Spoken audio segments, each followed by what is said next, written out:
Martes 24 de marzo, Día Nacional de la Memoria por la Verdad y la Justicia, 50 años de lo que ocurría en aquel entonces.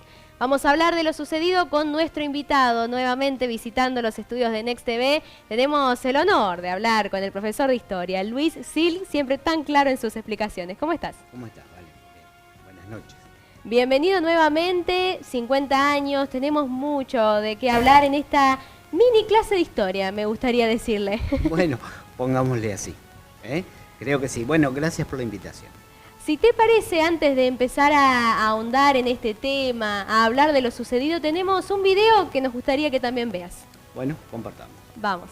Se comunica a la población que a partir de la fecha el país se encuentra bajo el control operacional. Las Fuerzas Armadas, conscientes que la continuación normal del proceso no ofrecía un futuro aceptable para el país, produjeron la única respuesta posible a esta crítica situación. Tal decisión, fundamentada en la misión y la esencia misma de las instituciones armadas, fue llevada al plano de la ejecución con una mesura, responsabilidad, firmeza y equilibrio que han merecido el reconocimiento del pueblo argentino.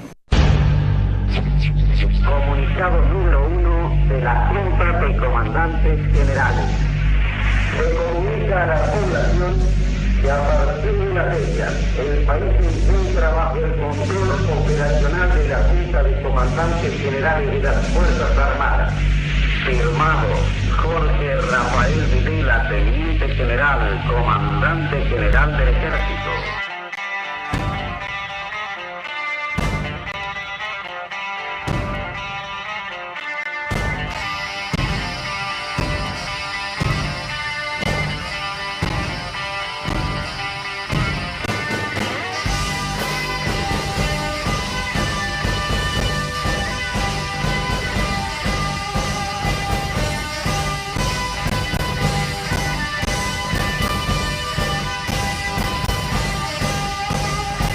En nuestro país han desaparecido personas. Esta es una tristísima realidad, pero que objetivamente debemos reconocer. Tal vez lo difícil sea explicar el por qué y por vía de quién esas personas han desaparecido.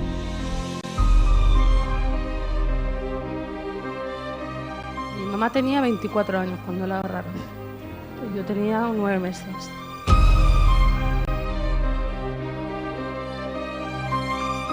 Quitarle el niño enseguida, a las pocas horas o a los pocos días, y a ellas eliminarlas físicamente, o sea, asesinarlas. Él hacía incursiones nocturnas en las habitaciones. Y era violento.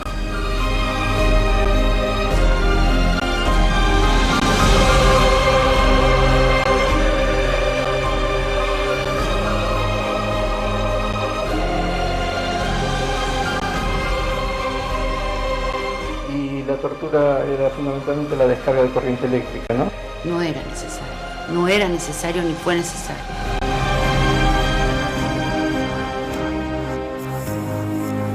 Queremos saber dónde están nuestros hijos, vivos o muertos. Esperanza, por favor, ayúdennos, por favor, ayúdennos, última. Y dejé de llorar, vinieron, me levantaron y le dijo el otro, lleva a tal y ponerle la picana. Y me agarraron del brazo y me llevaron, después que me habían dado unas cuantas trompadas. Me pidieron disculpas por la equivocación que tuvieron. Me iban a soltar, me llevaron a sacarme las cadenas de los pies y tenía unos candados. Y le dijo, uno vino y le dice, ¿qué vas a hacer con esta vieja? Y le dijo, tiene que salir, dice, ahora se va. Y no puedo abrir el candado. Bueno, dice, dale un tiro en la cabeza y dejala, dice. Si no puedes abrir ese candado, dice, ¿qué vas a estar renegando con esa? Acá quédate por lo menos media hora, no podés darte vuelta, si te da vuelta ya, te metemos un tiro. Hablo con alguna persona y dice, uy, ojalá vuelvan los militares. Me duele, porque digo, todavía existe gente ignorante. 24 de marzo de 1976, un video que resume lo sucedido hace 50 años, Luis. Exactamente. Bueno, empezamos por el contexto internacional, ¿te parece? ¿Qué pasaba en el mundo? Bueno, en el mundo eran casi 2 décadas, años 60 y años 70, 2 décadas que fueron muy convulsionadas.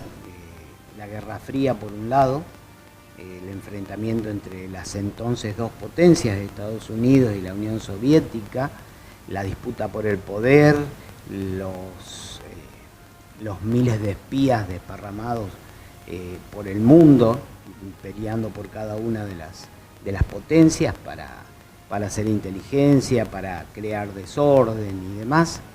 El proceso armamentístico de cada una de las 2 potencias, eso por un lado, y por el otro lado el surgimiento de algo que era nuevo en la década del 70 sobre todo, que era la doctrina de la seguridad nacional. Aquel pensamiento en donde, bueno, las potencias ellas ya están las 2 enfrentadas, armadas, pero hay todo atrás un grupo de inteligencia y un grupo de pensamiento que, sobre todo esto desde Estados Unidos hacia el sur, que había que cuidar las fronteras, la frontera de Estados Unidos, pero a la vez las fronteras internas de cada uno de los países. No ya prepararse los ejércitos para luchar contra otros contrincantes, sino para tener el control interno, ¿no? Esa era la doctrina de la seguridad nacional. Escuchábamos en el video ese primer comunicado del 24 de marzo de 1976. ¿Qué pasaba en Argentina entonces, en ese plano mundial, que bien lo comentaste? En Argentina, ¿qué pasaba? Que después escuchamos ese relato, ese claro. primer comunicado. Bueno, teníamos una situación económica y social que era muy conflictiva.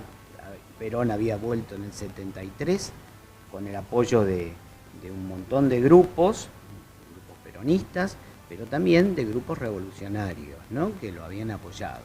Montonero, ERP, FAP, FARC, y el mismo Perón, aquel famoso video que después se difundió, se da cuenta que estos grupos en realidad lo que buscan es crear el desorden social para después llegar al poder. Y los echa de Plaza de Mayo, ¿no?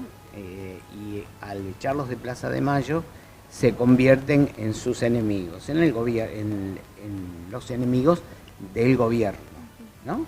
De Perón primero y después quien lo sucede, Isabel Perón. Esto va a crear toda una serie de caos internos que, junto con la situación económica, que es el otro factor, se da la crisis del petróleo y crea un desorden económico de deuda y demás, que hace que la inestabilidad económica, sumada a los grupos guerrilleros que empiezan a surgir, el ERP en Tucumán, dentro del mismo gobierno de Isabel Perón, que hace que el ejército, Isabel Perón toma la decisión que el ejército vaya a combatir esos focos en Tucumán, más otros atentados que se van dando por parte de Montoneros, sobre todo. El ERP tenía una raíz netamente rural, en cambio Montoneros tenía una raíz urbana, entonces hay toda una serie de atentados y demás que crean inestabilidad. Esto aprovechan los militares, los 3 personajes que estábamos viendo, Macera, Videla y Agosti, para decir, bueno, hay que cortarla de alguna forma, siguiendo esta doctrina de la seguridad nacional. Hay que volver a traer el orden interno. ¿Y cómo se hacía? Bueno, quebrando el orden institucional, que era la única forma, ¿no? Anulando, tomando prisionera a la presidenta, anulando al funcionamiento del Congreso y haciéndose con todo el poder militar tanto por parte del ejército como el control de las fuerzas de seguridad. De 1976 hasta 1983, ¿y cuántas cosas pasaron en el medio? Muchísimas, muchísimas. Sobre todo, el tema de la desindustrialización, se abrió la economía sin ningún límite, entonces aquí en Rafaela tuvimos muchas consecuencias, muchas pymes que se dedicaban a autopartes y demás, sufrieron una crisis muy grande, porque lo que entraba del extranjero sin ningún límite, vos eras, no habías nacido seguramente no habías nacido, pero yo me acuerdo de todo por 1,99, todo se podía comprar por 1,99, todo lo importado. Eso hizo que la producción de la industria argentina, que venía de una protección muy grande y de pronto una apertura muy grande, empezara a desaparecer. Se arruinaron los puestos de trabajo, no se podía hacer huelga porque, como leíamos en los titulares, estaba prohibido el derecho a huelga.